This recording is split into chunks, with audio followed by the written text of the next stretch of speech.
लीजिए set number 6 चल रहा है। सेट नंबर 6 में आपका 66 तक हो गया है, 66 तक हो चुका था। 66 के आगे हम बढ़ेंगे आज। 66 से आगे जो है ना, ये बिहार पुलिस कांस्टेबल का सेट है और बिहार के लिए आपका हर एग्जाम के लिए इम्पोर्टेंट है, जैसा कि आप लोगों को पहले भी बता चुके हैं। ये 67 नंबर 67 नंबर जो है सवाल में देख लीजिए, निम्नलिखित में कौन सा सामान्य नमक का स्रोत है। ठीक है, सामान्य नमक का स्रोत है तो सोडियम क्लोराइड जो होता है सामान्य नमक का स्रोत होता है, लेकिन भौतिक में हम उसको हैलाइट के नाम से जानते हैं। भौतिक रूप से हम उसको हैलाइट जानते हैं, इसीलिए सोडियम क्लोराइड ना होकर के हैलाइट भी होगा तो उसका आंसर हो जाएगा। मेरे ख्याल से ये समझ में आ गया होगा। अगला है, अगला बोला है कि मनुष्य के मूत्र में कौन सा एसिड पाया जाता है। तो जैसा कि पता है कि मनुष्य का उस मूत्र में यूरिया का उत्सर्जन होता है, तो यूरिया का उत्सर्जन होता है यूरिक एसिड ही होगा, यूरिक एसिड होगा। उसके बाद आप देख लीजिए अगला प्रश्न है कि नामटोड द्वारा कौन सा रोग हो जाता है। तो नामटोड द्वारा जो है आपको ध्यान रखना है कि ये जो है नामटोड जो है आपको पोलोमियोटिलिस होता है। ठीक है, नामटोड के द्वारा पोलोमियोटिलिस होता है। उसके बाद है श्वेत रक्त कणिका का क्या कार्य है। श्वेत रक्त कणिका, तो रक्त के तीन तरह का प्रकार है, याद रखिएगा। एक WBC होता है, WBC, एक RBC, ठीक है, RBC, एक होता है प्लेटलेट। तो याद रखिएगा ये थक्का बनाने में मदद करता है। RBC ऑक्सीजन का वाहक है, मतलब RBC के कारण ही ऑक्सीजन शरीरों तक, विभिन्न अंगों तक पहुंच पाता है। और WBC जो है ना हमें संक्रमण से बचाता है, मतलब रोग प्रतिरक्षक का काम करता है। ये संक्रमण से लड़ता है, अर्थात कोई भी बीमारी हमको पहले अटैक करता है तो पहले WBC ही लड़ता है। अगर WBC कमज़ोर है तो बीमारी अटैक करता है। तो इस तरह से ध्यान में कर लीजिए। उसके बाद आप अगला है श्वेत, तो इसका आंसर हो जाएगा संक्रमण से लड़ना। उसके बाद है अगला है एंजाइम मदद करता है। एंजाइम किस में मदद करता है? तो एंजाइम जो है श्वसन क्रिया में, भोजन में या इम्यून, तो भोजन को पचाने में एंजाइम मदद करता है, याद रखिएगा। तो भोजन को पचाने में एंजाइम मदद करता है। अब एंजाइम में जैसे मान लीजिए कि एक मल्टोज एंजाइम है। मल्टोज जो है ना, मल्टोज शर्करा जो है ग्लूकोज में बदल जाता है, इस तरह से याद रखिएगा। एक लाइसोजाइम है जो जीवाणु का भक्षण करता है। तो इस तरह से एंजाइम का नाम आपको ध्यान में रखना है। उसके बाद है आपका भोजन का पाचन सामान्य रूप से होता है। भोजन का पाचन सामान्य रूप से कहाँ होता है, ये चीज़ बोला है कि, तो मेन चीज़ जो है ना, भोजन का पाचन ऐसे कई जगहों पर होता है, लेकिन सबसे ज़्यादा अगर भोजन का पाचन होता है तो वो छोटी आँत में होता है। ठीक है, छोटी आँत में होता है। और जल का अवशोषण बड़ी आँत में होता है, याद रखिएगा। जठर रस में हाइड्रोक्लोरिक अम्ल होता है। यकृत जो है आपका लीवर को यकृत कहते हैं। तो इस तरह से ध्यान रखिएगा कि इसका आंसर छोटी आँत हो जाएगा। आगे है सामान्य पुरुष के शरीर का तापमान। सामान्य पुरुष के शरीर का तापमान कितना होता है, ये चीज़ पूछा है। तो याद रखिए, मैंने बताया है कि अगर आपको ध्यान रखना है कि अगर फ़ारेनहाइट में वो रहेगा तो 98.6 होगा। फ़ारेनहाइट में 98.6, लेकिन ये फ़ारेनहाइट में नहीं, सेल्सियस में है, इसलिए ये 36.9 होगा। ठीक है, या 37 एप्रॉक्स में हम मानते हैं। तो याद रखिएगा इसका आंसर हो जाएगा 36.9 डिग्री सेल्सियस। एक वयस्क या एक सामान्य मनुष्य का टेम्परेचर 36.9 होता है, अप्रॉक्स में 37 डिग्री सेल्सियस होता है। यही फ़ारेनहाइट में होता तो 98 पॉइंट समथिंग हो जाता। तो इस तरह से आप ध्यान में कर लीजिए। आगे बोला है सबसे बड़ी धमनी या आर्टरी को डैश नाम से जानी जाती है। तो याद रखिएगा कि मनुष्य के शरीर में दो तरह की धमनियाँ होती हैं। एक फुफ्फुस धमनी होता है और एक सीधे महाधमनी होता है। तो याद रखिएगा कि जो महाधमनी होगा वही जो है ना रक्त का बोला, यहाँ पे बोला है सबसे बड़ी धमनी डैश नाम से, तो महाधमनी के नाम से जाना जाता है। महाधमनी उसको कहते हैं। एक फुफ्फुस धमनी होता है जो अशुद्ध रक्त का वाहन करता है। अशुद्ध रक्त का वाहन कौन करता है? तो फुफ्फुस धमनी। वही अगर शुद्ध रक्त का वाहन कौन करता है? तो महाधमनी जो है ना शुद्ध रक्त का वाहन करता है, याद रखिए। मतलब शुद्ध रक्त का परिवहन करता है ये महाधमनी। आगे है, आगे बोला है कि केटला और रोहू दृष्टांत है। केटला और रोहू कहाँ पर रहता है? तो केटला और रोहू जो है ना फ्रेश वाटर में रहने वाला मछली है, ठीक है। रोहू ये फ्रेश वाटर का मछली है, याद रखिएगा। मीठे पानी के जल में ये रहता है। आगे है, ब्लीचिंग पाउडर का रासायनिक सूत्र क्या है? जैसा कि पिछले भी वीडियो में आपको बताया जा चुका है कि ब्लीचिंग पाउडर का फॉर्मूला क्या है। तो CaOCl2 होता है। CaOCl2 या ClCl दो जगह भी लिखा कहीं कहीं रहता है। ब्लीचिंग पाउडर का हम यूज जो है ना कपड़े को विरंजन करने में, साथ में जलों के कीटाणु नाशक में के रूप में भी हम करते हैं। तो इस बात को भी ध्यान रखिएगा। बोला है एल्बो ज्वाइंट किस प्रकार का ज्वाइंट है? एल्बो पॉइंट जो है ना किस प्रकार का ज्वाइंट है? आगे ऑप्शन से पता चलेगा कि किस तरह का ज्वाइंट दिया है। यहाँ देखिए, यहाँ पॉइंट बोला है, बॉल और सैकेट बोला है, ग्लाइडिंग ज्वाइंट और हिंज ज्वाइंट। तो ये एक हिंज ज्वाइंट है, ठीक है, जो हमको कलाई को घुमाने में और केहूनी को घुमाने में मदद करता है। तो इस ज्वाइंट को हम हिंज ज्वाइंट के नाम से जानते हैं, याद रखिएगा। उसके बाद आपको बोला है कि रक्त परिवहन तंत्र की व्याख्या किसने किया था? मतलब रक्त परिसंचरण तंत्र का व्याख्या किसने किया था? तो ये विलियम हार्वे किया था। हार्वे सीधे दिया हुआ है यहाँ पे, हार्वे इसका आंसर सही हो जाएगा। उसके बाद है प्राकृतिक वरण मतलब नेचुरल सिलेक्शन का सिद्धांत किसने दिया है? तो ये चार्ल्स डार्विन दिया था। चार्ल्स डार्विन यहाँ ऑप्शन नंबर 2 है, देख लीजिए।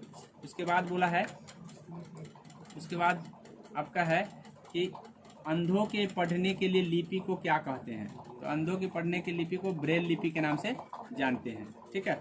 ब्रेल लिपि याद रखिएगा, अंधों के पढ़ने की लिपि को हम ब्रेल लिपि कहते हैं।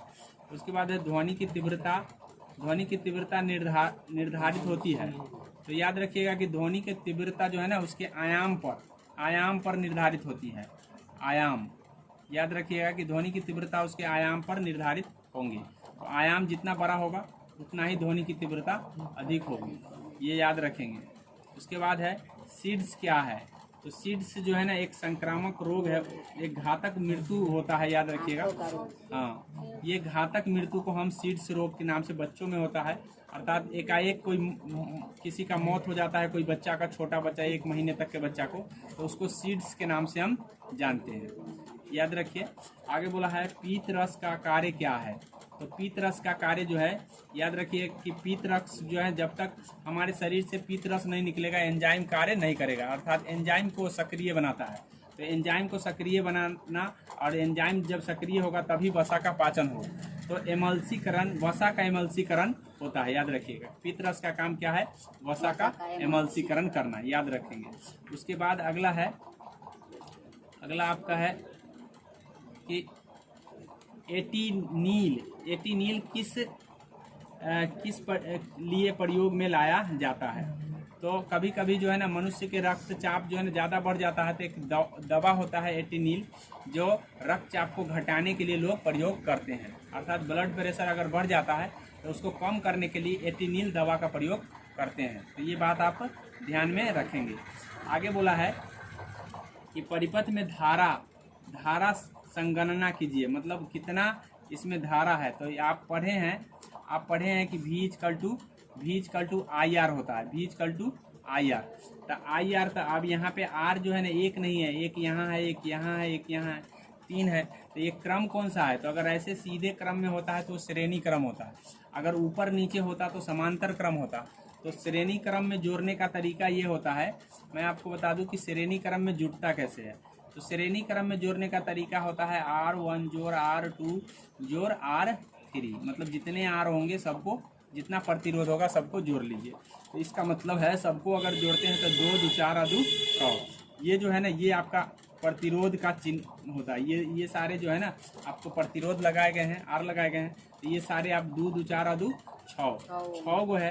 तो 6 तो इसका R का मान आ गया। उसके बाद है V इक्वल टू ऑलरेडी दिया है, कितना 1.5 वोल्ट दिया हुआ है, 1.5 1.5 वोल्ट दिया हुआ है तो 1.5 वोल्ट इस पर होगा और 1.5 वोल्ट इस पर होगा, तो टोटल कितने हो गए? 3 वोल्ट हो गए। कितने हो गए? 3 वोल्ट। तो इस तरह से हम निकाल सकते हैं कि 3 इक्वल टू लिख देंगे, इसको लिखेंगे कि 3 बराबर, ठीक है, आई आर होता है, तो आई का मान हमको दिया नहीं है, आर का मान हम 6 जोड़े हैं। कितना जोड़े हैं? 6।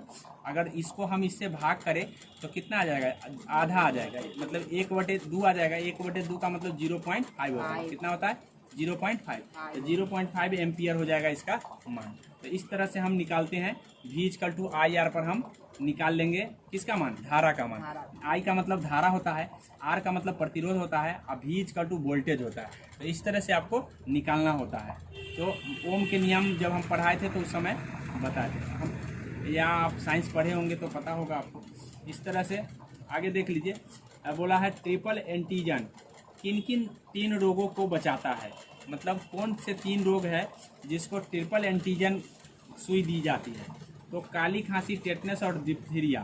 ठीक है, काली खांसी, टेटनस और डिप्थीरिया, ये तीनों रोगों के लिए ट्रिपल एंटीजन लगता है। मतलब एक साथ लगा देने के बाद ये तीनों रोग नहीं होता है, तो इसीलिए उसको हम ट्रिपल एंटीजन के नाम से जानते हैं। मतलब एक ऐसा वैक्सीन होता है जो वैक्सीन दे देने के बाद ना तो आपको काली खांसी होगा, ना तो आपको टेटनस होगा, और ना ही डिप्थीरिया। इसीलिए हम उसको ट्रिपल एंटीजन के नाम से जानते हैं। क्या? डिप्थीरिया बीमारी का नाम, टेटनस जिस तरह से होता है, डिप्थीरिया होता है, उसी तरह काली खांसी होता है, तो एक प्रकार का बीमारी है। आगे देख लीजिए। अगला है आपका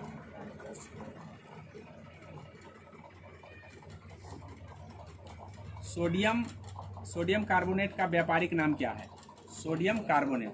तो सोडियम कार्बोनेट का जो व्यापारिक नाम है, यहाँ देखो सही है,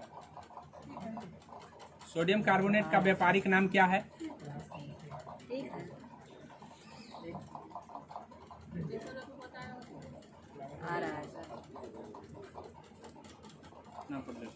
सोडियम कार्बोनेट का व्यापारिक नाम क्या है? तो सोडियम कार्बोनेट का व्यापारिक नाम है, आपको ध्यान रखना है कि धोने की सोडा को सोडियम कार्बोनेट कहते हैं, जिसका फार्मूला होता है Na2CO3 इंटू 10H2O। ये ऑलरेडी पहले भी वीडियो में बताया जा चुका है और आपको ध्यान भी होगा। आगे है, अगला है, एक होता है बेकिंग सोडा, उसका भी चर्चा मैंने बताया, सोडियम बाइकार्बोनेट होता है। उसके यहाँ है जेनेटिक कोड की खोज किसने किया था? जेनेटिक कोड की खोज किसने किया था? तो जेनेटिक कोड की खोज हरगोविंद खुराना ने किया था। याद रखिए, जेनेटिक कोड का खोज जो है ना, हरगोविंद खुराना किए हैं। विलियम हार्वे, अभी हम बोले हैं, रक्त परिसंचरण की खोज किया है। ठीक है, लुई पास्चर, ठीक है, लुई पास्चर जो है ना, पास्चराइजेशन का खोज किया था। बेंटिंग जो है ना, इस तरह से मधुमेह बीमारी का मतलब इंसुलिन की खोज किया था। इस तरह से सबको ध्यान में रखेंगे।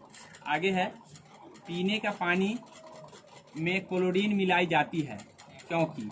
तो क्लोरीन जीवाणु को मारने के लिए मिलाया जाता होगा।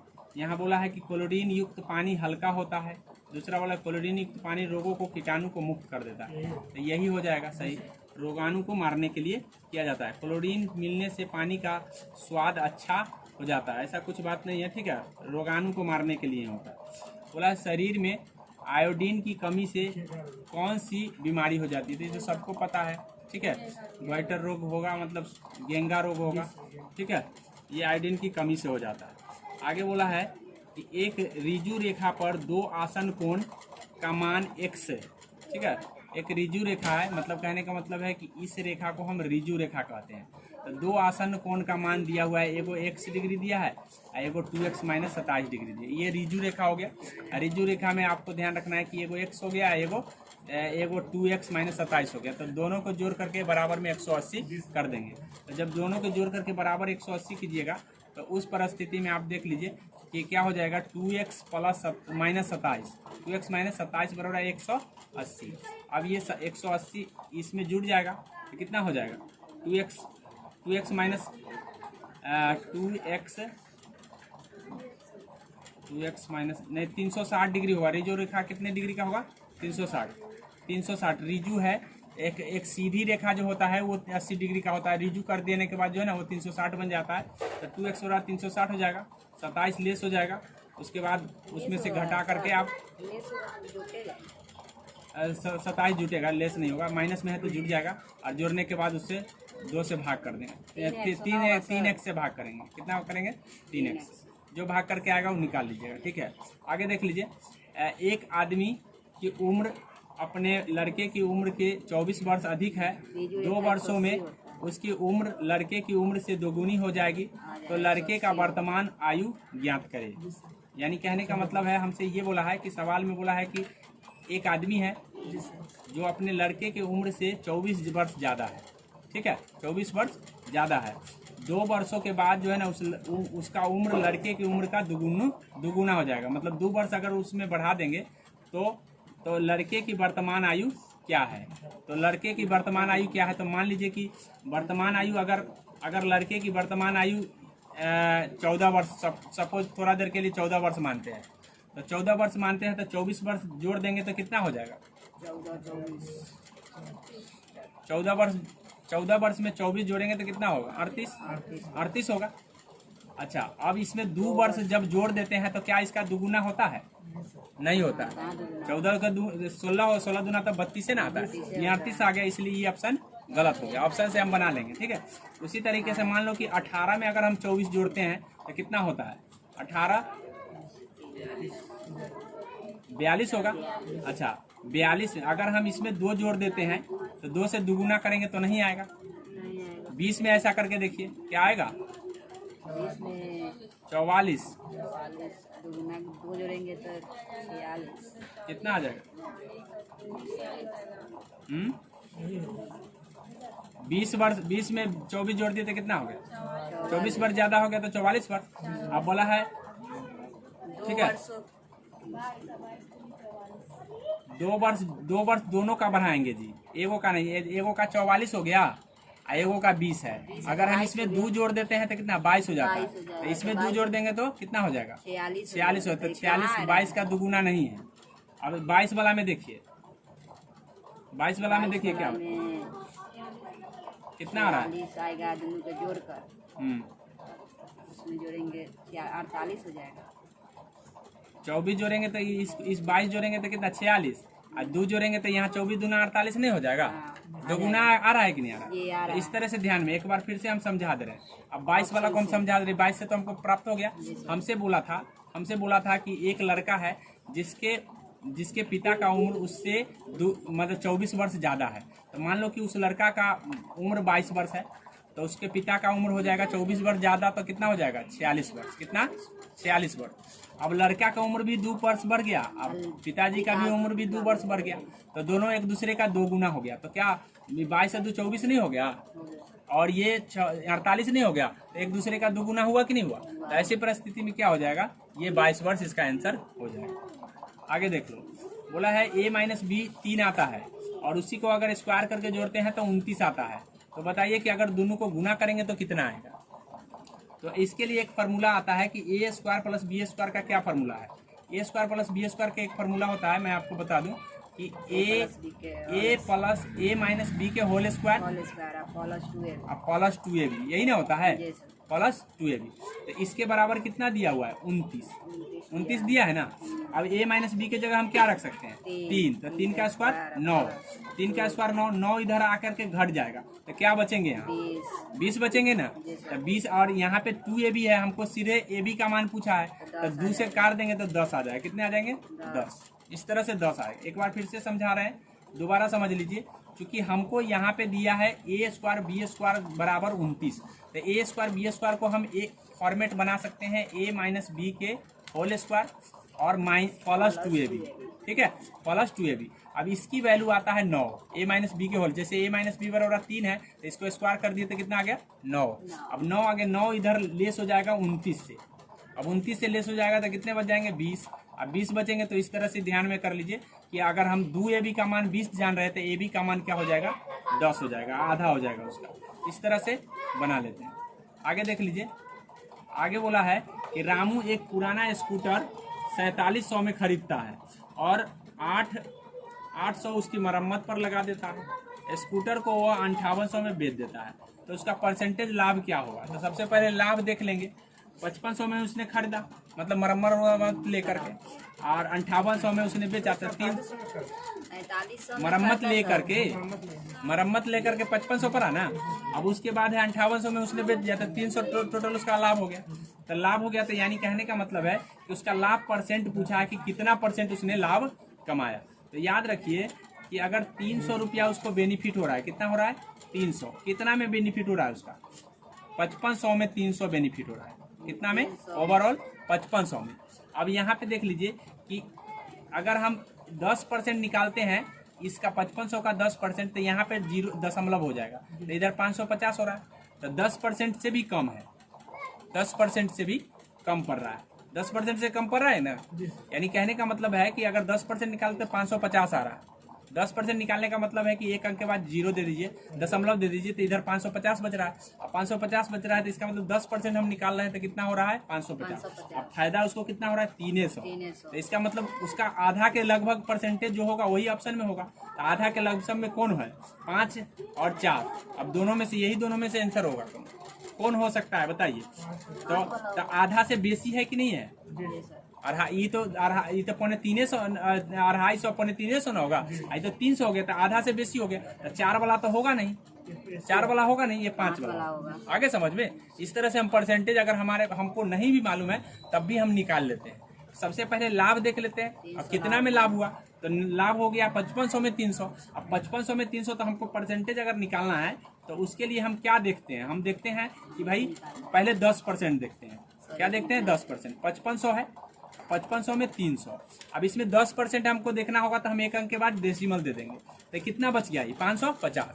तो 10% अगर मुनाफा होता तो 550, क्या ये 550 है, नहीं 300 है। इसका मतलब सीधी आधा है, आधा से तनका ज्यादा है। इसका मतलब है कि 5% से भी ज्यादा है, 5% से भी ज्यादा, तो 4% वाला तो कट गया, 10% तो कभी होगा नहीं, 30% कभी होगा नहीं, तो क्या आंसर होगा 5।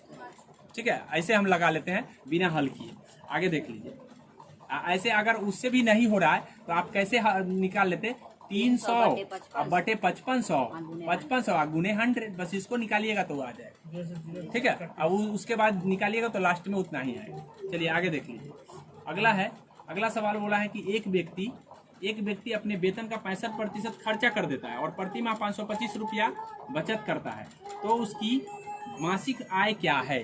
अब देख लो कि उसने खर्चा कितना किया 65%, कितना किया 65, तो बचाया कितना होगा 35% बचाया होगा ना। तो इसका मतलब है 35% बराबर है 525, 35% बराबर है 525। अब यहाँ पे 100 लाना है, तो हम क्या चीज से गुना करेंगे, तो यहाँ पे 100 लाने के लिए हम 100 से गुना कर देंगे और 35 से भाग कर देंगे, तो ऐसी परिस्थिति में यहाँ 100 आ जाएगा। 35 से 35 कट गया, 35 से 35 कट जाएंगे, अर्थात 35 से 35 कट जाएगा तो 100 आगे कि नहीं हो गया। तो यहाँ पे 100 लाने के लिए हम क्या किए, 100 बटे 35 से गुना किए। तो जस्ट हम दोनों बराबर है, तो इसका मतलब इधर भी हम वही बात करेंगे, क्या करेंगे 100 से गुना कर देंगे और 35 से भाग कर देंगे। जब इस 35 से इसको भाग कर दीजिएगा तो क्या मतलब 525 आ जाएगा। 5 से भाग कर दीजिए 25, 7 मरतबे कट गया। 5 से इसको काटे दीजिए तो 5 एकम 5, 50 25 105 मरतबे, यानी कि 7 से काटे तो 15, यानी 15 मरतबे ये पूरी कट रहा है, तो 1500 आ जाएगा। कितना आ जाएगा 1500, तो यहाँ पे आ जाएंगे 1500। एक बार फिर से समझाने की कोशिश कर दे रहे हैं। यहाँ पे देख लीजिए, हमसे बोला है कि 65% खर्चा है, तो 525 रुपया वो बचाता है, 525 रुपया बचाता है। इसका मतलब है 35% बराबर है 525। अब 525 35% है, तो 100% यहाँ लाने के लिए हम क्या करते हैं 35 से भाग और 100 से गुना। तो यहाँ भी कर देंगे 35 से भाग और 100 से गुना। जब इसको काटिएगा आप कैलकुलेशन कीजिएगा तो 1500 आपको निकल के आ जाएगा। बस इतना ही करना है। यहाँ देख लीजिए, यहाँ पे बोला है कि नीचे दिए गए त्रिभुज में ए बी इक्वल टू दिया हुआ है B C, A B equal to B C, मतलब ए बी और बी सी बराबर है। एंगल बी एक्स है और एंगल ए 2x है, तो 2x माइनस 20 है, तो बी का मान क्या होगा सो पूछा है कि बी इक्वल टू क्या होगा, angle B equal to what. तो इसका मतलब है कि दो गो कोण इसमें बराबर हो, दो गो भुजा बराबर है, तो इसका मतलब दो गो कोण बराबर होगा। अब दो गो कोण बराबर होगा तो यहाँ पे देख लेते हैं कौन कौन बराबर होंगे। यहाँ बोला है ए बी बराबर है बी सी, ए बी बराबर है बी सी, अर्थात कहने का मतलब है ए बी और बी सी, ये और ये भुजा बराबर है, अर्थात बी कोण जो है ना शीर्ष पर है और ये भुजा आपको बराबर है। तो ये दोनों भुजा बराबर है तो कौन कौन बराबर हो गया, सी वाला और ए वाला बराबर हो गया। तो यानी ए और सी बराबर हो गए। तो इसका मतलब क्या है कि ए जितना ए लिख रहे हैं उतना भी सी होगा। तो 2 बार हमको 2x - 20 और 2x - 20 लिखना है। 2 बार। हाँ, क्योंकि ए और सी बराबर हो गए ना। तो जब ए और सी बराबर हो गए तो 2x - 20 और 2x - 20 2 बार लिखना है और x 1 बार लिखना है। तो सबको अगर जोड़े तो कितना आ जाएगा बताओ। 2x - 20 और 2x - 20 को जोड़े तो कितना आ जाएगा। तो 2x 4x 4x होगा ना, और -20 और -20 -40 और जोड़ x एगो और है, एगो बी वाला x है। तब बराबर में 180, क्योंकि एक त्रिभुज के कोनों का मान 180 डिग्री होगा। 4x और x 5x हो गया, 5x बराबर है ये 40 इधर आकर जुड़ जाएगा। तो कितना हो जाएगा 220। 5x बराबर 220, तो x से काट देंगे तो कितना आ जाएगा बताइए। 5 चौका 20 और 5 चौका 20 44 मरतबे कट रहा है। कितना मरतबे कट रहा है 44 मरतबे। तो अब x b बराबर है 1 डिग्री है, इसका मतलब 44 डिग्री होगा। अब ऑप्शन में देख लेते हैं, ऑप्शन में क्या दिया है, 44 डिग्री दिले है यहाँ, है ना, आगे ना समझ में 44 डिग्री इसका आंसर। एक बार फिर से अगर समझाने की बात करते हैं तो हम फिर से एक बार बोल दे रहे हैं आपको, एक बार देखिए पुनः हम रिपीट कर दे रहे हैं, रिपीट कर दे रहे हैं। यहाँ फिगर दिया हुआ है, देखिए बी बराबर बी यहाँ है, बी है यहाँ, ई और ई बराबर है तो इसका मतलब ये जितना है उतना ही कौन सी होगा, आ गया सी उतना ही होगा। तो ई 2x - 20 है तो यो 2x - 20, तो ये दोनों को जोड़े तो कितना 4x - 40, इसको जोड़ देंगे उसमें साथ में तो 5x - 40, तो 5x - 40 5x - 40 और जोड़ बराबर है 180। अब ये जो है ना 40 इधर आएगा तो जुड़ जाएगा तो 220 आ जाएगा। कितना आ जाएगा 220। इस 5 से 220 को काटिएगा तो 44 आ गया। ये x का मान पूछा था तो x का मान 44 आ गया। ठीक है 44 आ गया। चलिए उस वृत्त की परिधि ज्ञात कीजिए जिसका क्षेत्रफल इतना दिया हुआ है। तो क्षेत्रफल अगर दिया हो तो वृत्त की परिधि निकालने के लिए आपको सबसे पहले रेडियस निकालना होगा। क्या निकालना होगा रेडियस, अर्थात रेडियस मतलब त्रिज्या निकालना होगा। अब त्रिज्या कैसे निकालते हैं हम आपको सीधा से बता दे रहे हैं कि त्रिज्या कैसे निकालते हैं। तो सीधे हम रूट अंडर क्षेत्रफल भागा पाई कर देते हैं। क्या कर देते हैं क्षेत्रफल भागा पाई। ठीक है क्षेत्रफल भागा पाई, रूट अंडर क्षेत्रफल भागा पाई। अब क्षेत्रफल भागा पाई कीजिएगा तो रेडियस निकल के आ जाएगा। इस तरह से आप इसका क्या है परिधि निकाल लीजिएगा। तो निकाल के आप देख लीजिएगा, निकालने पर आ जाएगा आपका 17.16 आता है। चलिए एक देख लीजिए। एक वर्ग का विकर्ण दिया हुआ है 20 मीटर और क्षेत्रफल निकालना है। तो क्षेत्रफल निकालना है तो वर्ग का विकर्ण दिया हुआ है और क्षेत्रफल आपको निकालना है। तो याद रखिए कि तो वर्ग का क्षेत्रफल क्या आएगा। तो देखिए वर्ग का विकर्ण आपको हम बता देते हैं कि ये जो है ये वर्ग का विकर्ण है। ठीक है ये वर्ग का विकर्ण है। अब जब वर्ग का विकर्ण है तो ऐसी परिस्थिति में हमको वर्ग की भुजा बराबर होता है वर्ग का विकर्ण √2 गुने भुजा होता है। क्या होता है √2 गुने भुजा। तो इतना बराबर 20 हो जाएगा। तो √2 से जब हम भाग करेंगे 20 को तो कितना मरतबे 10 √2 मरतबे ये कट जाएगा। 10 √2 मरतबे भुजा आ गया। तो भुजा आ गया तो क्षेत्रफल नहीं आ जाएगा। क्षेत्रफल आ जाएगा आपको। क्षेत्रफल बराबर क्या होता है भुजा स्क्वायर। क्या होता है तो 10 √2 का स्क्वायर। 10 रूट बताओ कितना आ जाएगा 10 √2 का 10 का स्क्वायर 100 और √2 का स्क्वायर 2 आएगा तो 200 आ गया। कितना आ जाएगा 200। याद रखिए। आगे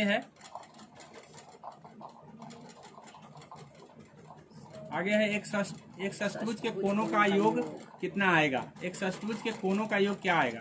तो षष्ठभुज का मतलब 6 गो भुजा वाला है।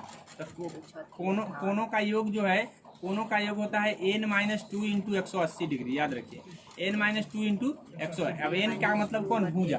भुजा का 6 गो षष्ठभुज का 6 गो भुजा होता है। तो 6 में से 2 घट जाएगा तो कितना बचेगा 4। 6 में से 2 घटेंगे तो 4 और 4 से इसमें गुना हो जाएगा 180 में कितना आ जाएगा 72 मतलब 720 हो जाएगा। कितना हो जाएगा याद रखिए। तो कोण निकालने का मतलब कहने का मतलब है कोण निकालने के लिए क्या फॉर्मूला होता है n - 2 × 180 डिग्री। ठीक है बस यहाँ n कोण होता है जितना भुजा रहेगा। यहाँ षष्ठभुज था पंचभुज भी आ सकता है। ठीक है उसके बाद अष्टभुज भी आ सकता है 10भुज भी आ सकता है। तो जो भी आएगा वहाँ पे n के जगह वही रखना है। आगे समझ में हाँ सब में 2 घटाना 180 से गुना कर देना। आगे है त्रिभुज ABC के एक कोण दिया हुआ है 90 डिग्री, त्रिभुज एबीसी के एक कोण जो है 90 डिग्री है, और बीसी जो है ना की लंबाई ज्ञात कीजिए। यदि ए बी इजकल टू है इतना और ए सी इजकल टू इतना है, तो इसमें कर्ण निकालना है। क्या निकालना है? कर्ण। कर्ण अर्थात कहने का 90 डिग्री है, तो इसका मतलब ये हो गया समकोण त्रिभुज। समकोण त्रिभुज में कर्ण निकाल देना। 24 का स्क्वायर और जोड़ 7 का स्क्वायर। जब 24 का स्क्वायर में 7 का स्क्वायर जोड़िएगा तो आ जाएगा 625। कितना आ जाएगा? 625। किसका होता है? 25 आएगा। याद रख लीजिए कि 25 इसका आंसर हो जाएगा। कितना आ जाएगा? 25। तो यहीं पे इंड कर देते हैं।